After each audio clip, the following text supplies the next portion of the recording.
Good afternoon and welcome to Conversations on Showing Up for Kids. My name's Tim Markle. I'm director of the Southern Regional Center for Children and Youth with Special Healthcare Needs out of the Waisman Center in Wisconsin. Conversations is the opportunity we have to bring in guests and bring in families and talk about topics that are important to people in the disability world. And today, this month, we are celebrating autism, as strange as that may seem to some people, but damn it all, I've got a son that I love celebrating, and I just know a lot of people that I like celebrating. So it makes sense to me to celebrate neurodiversity and celebrate autism. But also in Wisconsin, Tony Evers has declared 2023, our governor has declared 2023 to be the year of mental health. We know how important mental health is, but what I don't see a lot out there is that intersection between mental health and autism, mental health and disability. And I really think these are conversations that we need to have. I am so excited because someone said yes. I know y'all are sitting there going, yeah, she's here. She obviously said yes. But so I've heard Haley Moss at a couple of different conferences. And I've always been like, oh my gosh, I learn something new each time. And so when I was thinking about, who could I just throw out there, just see if they'll be on and talk to us in Lowell, Wisconsin. And Haley said yes. So I am so excited. So Haley is a neurodiversity expert. She's an attorney. She's an advocate, a thought leader, author, speaker. There's more. And so we'll make sure that you get a link to haleymoss.com because there's a lot of good stuff out there. But welcome, Haley. I am so excited to have you here. Thank you so much for having me. And thank you for celebrating Autism Acceptance Month and all that entails. And I'm so glad that we are celebrating neurodiversity as a whole. Absolutely. This world would be a much boringer place if it wasn't for neurodiversity. It's my personal take as well. I say that too. Wouldn't it be boring if we all had the exact same thought process and really just communicated in the same way? And even a lot of times when I'm asked what it's like to be neurodivergent, a lot of the times it's a lot like being from a different culture with what those customs are, what's expected of you, all sorts of different things. And then I'm also like, you know what, it's just what it is. For me, it's something I'm at peace with. It's just part of my life and that's how it is. I don't know what it's like to be anybody else. And I'm at a place where I'm happy with being myself. Right. And neurodivergent or not, I think that's one of the journeys of being human is Absolutely. Coming to a place of accepting who I am, that this is who I am, and I'm going to embrace that. Pretty much. It's such a journey, especially because there's a time, especially for younger people, of why am I struggling to make friends? Why don't I fit in? And then you're like, why would I want to do that anyway? Well, exactly. Why don't I look at what I need Exactly. and what I want? And the friends that you end up making are the ones who do accept you for you. And you're not just burned out and tired and going through so much more trying to be something that you're not. I think that goes for a lot of us, but there's a lot of pressure to do it right as young autistic and neurodivergent people because you're told that you're too much, you're weird, you're this, you want to make friends, you want to be accepted, you don't want to be bullied, you want the same opportunities. And sometimes what's the price of making that happen? Now that strikes me that a lot of what you're talking about is that that in life we have conflict, we have things that don't go the way that we want them to go. We have people that don't listen to us or don't take the time to understand us. And there's sometimes where, even in my life, I feel like, I just don't want to deal with this anymore. And I see it in my son as well.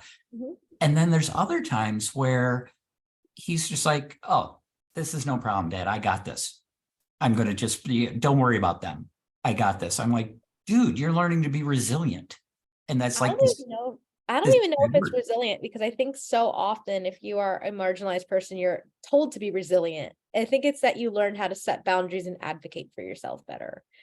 I look at it a lot as advocacy, is that you're learning how to advocate for yourself, because I don't want to always be resilient. I shouldn't have to be fighting through everything.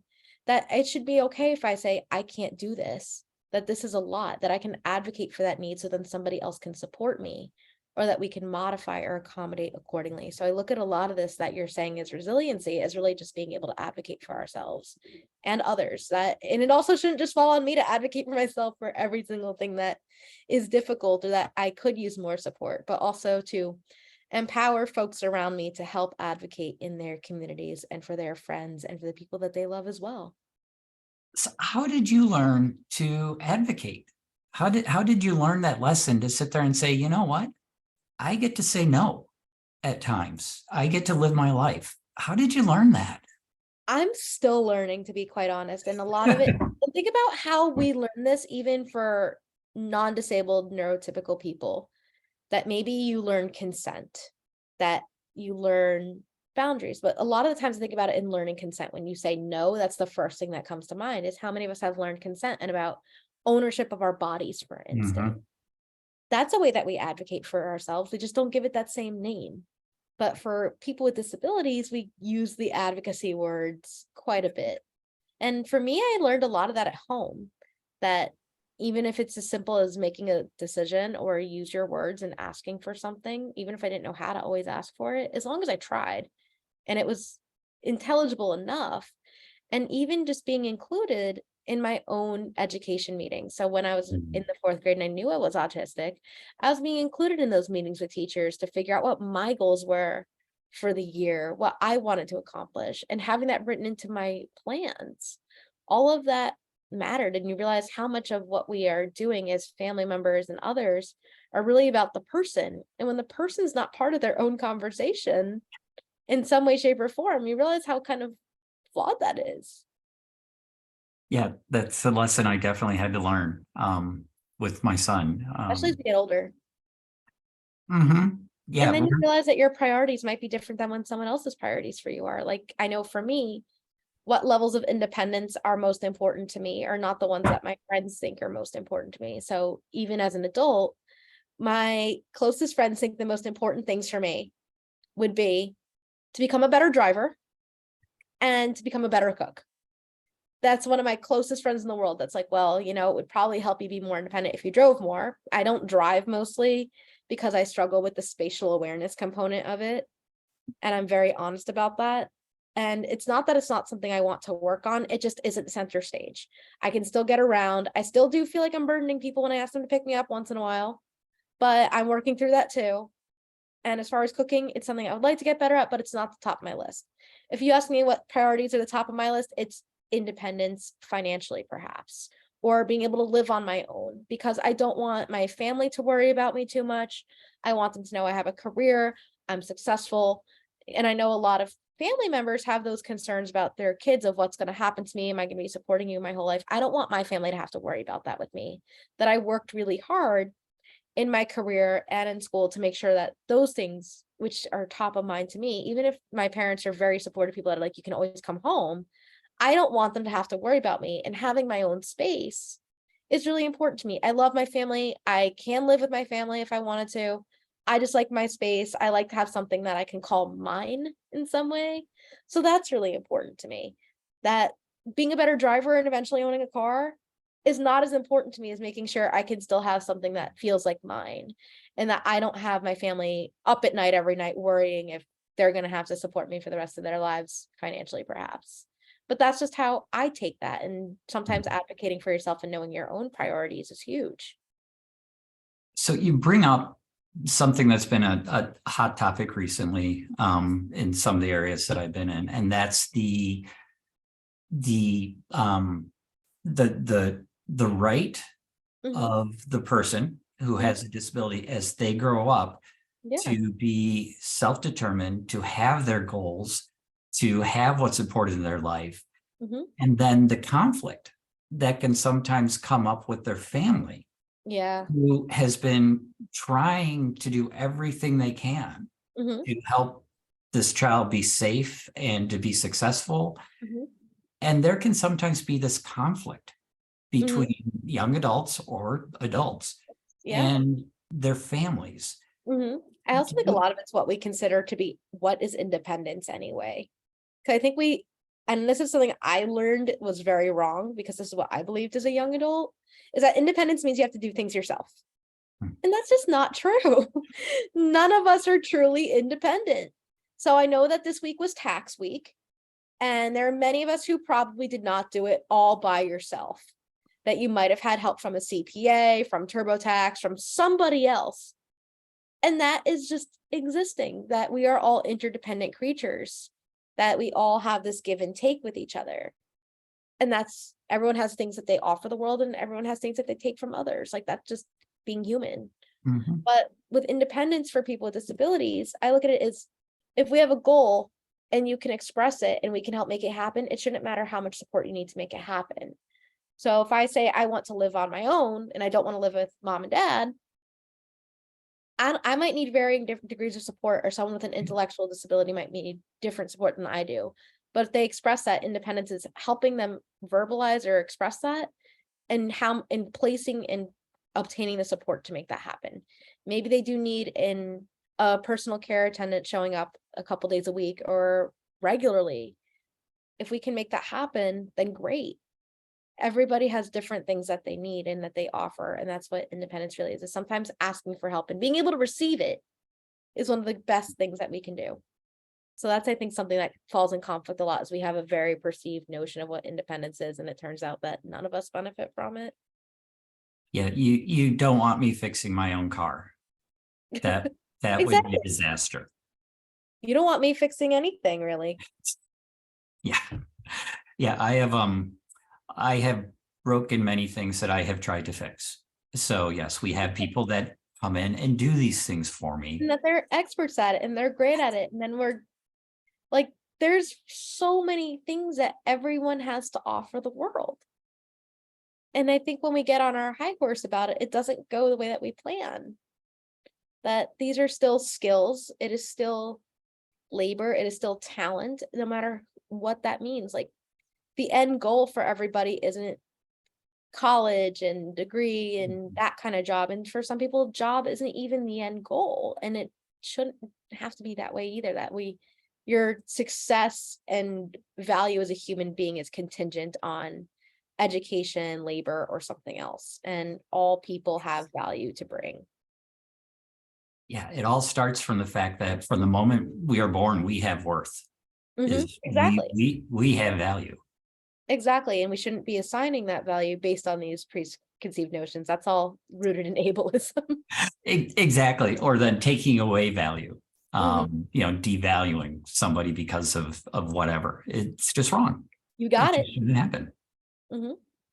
So I am interested because of the fact that I've had conversations with folks Mhm. about how they're just like, with my second master's, they're just like, are you ever going to be done? I'm like, a lot of people go to school for 7, 8 years, and they're like, yeah, Tim, they become doctors. You've just been pursuing this master's. But So it's something that you want to do, or everybody's on their own path. exactly. I So finished school what, very quickly because I wanted to get out there. I was bored. I wanted more. I finished undergrad in 3 years and then I went to law school. And sometimes I think I still want to learn more, but I'm at a place right now that that's okay if I don't, and I can go back and do something else if I want to later. when did you decide you wanted to be an attorney? I was in college and I thought that I wanted to be a doctor, and I realized that was not what I wanted to be because I am not passionate about science. So Uh, I was probably 18 or 19 making that decision and going like, yeah, law seems like the next thing to do because I love to write, I love to talk, and I want to help other people. So that's how I ended up here. And I still can't believe I actually went and did the thing, because the idea of being back in school at this point in my life feels insurmountable in a way. Like, how did I do that? How did I have that discipline? How did I have that motivation? And then I'm like, Haley, you were just really regimented because you were used to being in school. And now that you're not used to being in school, you would struggle getting used to being in school. Right. And that's a great, sometimes our gifts and our talents and things that we can be good at come Mhm. out when we need them to. Is Yeah. we're not going to be good at everything all the time. Oh no. And I don't think I would have been able to do some of the things that I did 5, 10 years ago today. And not because I'm lesser or anything. It's just that where we're at in life, what our routines and situations look like. Like I know going back to school, for instance, would be very, very difficult if I wanted to, for many reasons, that you're sacrificing things in your career. You aren't used to having that routine of being in class 5 days a week, which I was very used to. I was in school from the time I was a child up until I was 24. I knew exactly how to be a student until I didn't know how to be a student. And now I'm not a student and haven't been a student in 5 years. And I don't think I would know how to be a student again. Like I would probably be able to get used to it, but it would be a lot more of an adjustment, just like graduating and getting a job is an adjustment. And my autistic self also really just does not like change that much.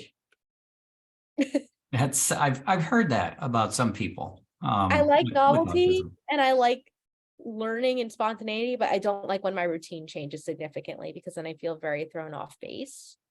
So Mhm. even right now, I travel a lot for work, and for me, exercise is one of those things that I do because it is my routine. It helps me sleep, all this other stuff. I'm there for all the basically non-weight related benefits because that's a whole other kind of tangent to go on. But I go because it helps me stay regulated in my life. And I haven't been able to go because I've been so busy, because I've been traveling, and I feel like something is wrong, something is Mhm. missing, and I need that consistency of somewhere to go, where I'm going, when I'm going, back. Even though I'm okay if I try a different exercise because I understand I'll still get the same benefit and things that I'm doing, but I feel very lost without my routine as a whole. It makes a lot of sense.